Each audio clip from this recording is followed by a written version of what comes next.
Le message d'aujourd'hui parle du renouveau que Dieu apporte dans nos vies. Avec Jésus à nos côtés, le surnaturel de Dieu devient une réalité dans notre quotidien.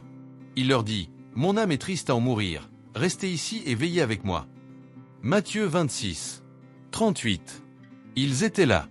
Ils avaient marché avec Jésus, vu des miracles se produire juste sous leurs yeux, entendu des enseignements qui transformaient des vies. Mais ils ont aussi été témoins de moments de douleur.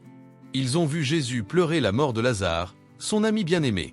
Ils étaient avec lui lors du dernier repas, sentant dans l'air la tension de celui qui sait qu'un événement grand et difficile est sur le point d'arriver. Et à Gethsémani, là, la fragilité de Jésus est devenue visible. Le Fils de Dieu, en agonie, a demandé à ses plus proches compagnons de rester près de lui. Imagine le maître réclamant de la compagnie, tandis que les disciples, confus et blessés intérieurement, tentaient de comprendre ce qui se passait. Peut-être espérait-il encore que Jésus prendrait le trône d'Israël, chasserait les Romains et rétablirait un royaume terrestre. Mais à ce moment-là, rien ne semblait avoir de sens. Le poids de la mort approchait, et avec lui la peur, le doute, la douleur. Peut-être as-tu déjà vécu quelque chose de semblable. Un moment où tout semblait aller bien, jusqu'à ce que survienne la surprise, le choc, la déception. Parfois, la vie nous projette dans des situations où tout ce que l'on veut, c'est comprendre pourquoi. Mais dans ces moments-là, il faut faire attention à ne pas agir sur un coup de tête, comme Pierre, qui, pris par la tension, a coupé l'oreille du serviteur du grand prêtre quand Jésus a été arrêté. Mais Jésus savait. Il savait que ce n'était pas le moment de se battre avec des épées.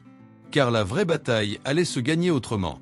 3 jours plus tard, la pierre a été roulée. La mort a été vaincue. L'impossible s'est produit. Ce qui semblait être la fin s'est révélé être le commencement de quelque chose de bien plus grand. La joie, la paix et le salut qui sont venus jusqu'à moi, jusqu'à toi et jusqu'à nous tous. Et c'est pourquoi aujourd'hui, je veux te rappeler, même si tout autour de toi semble s'effondrer, même si l'atmosphère est sombre, silencieuse, sans le moindre signe de changement, Jésus reste le même. Pour lui, rien n'est impossible. Aucune douleur, aucun manque, aucun deuil, aucune maladie ni aucun problème n'est plus grand que sa puissance. Alors, respire profondément. Il n'y a rien à craindre. Confie dès aujourd'hui ton impossible entre les mains de celui qui a vaincu même la mort. Il est avec toi. Et cela change tout.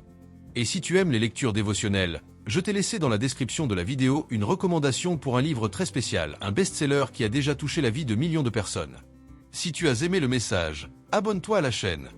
Je te souhaite une joyeuse Pâques et que Dieu déverse sa grâce sur ta famille. Merci et à demain.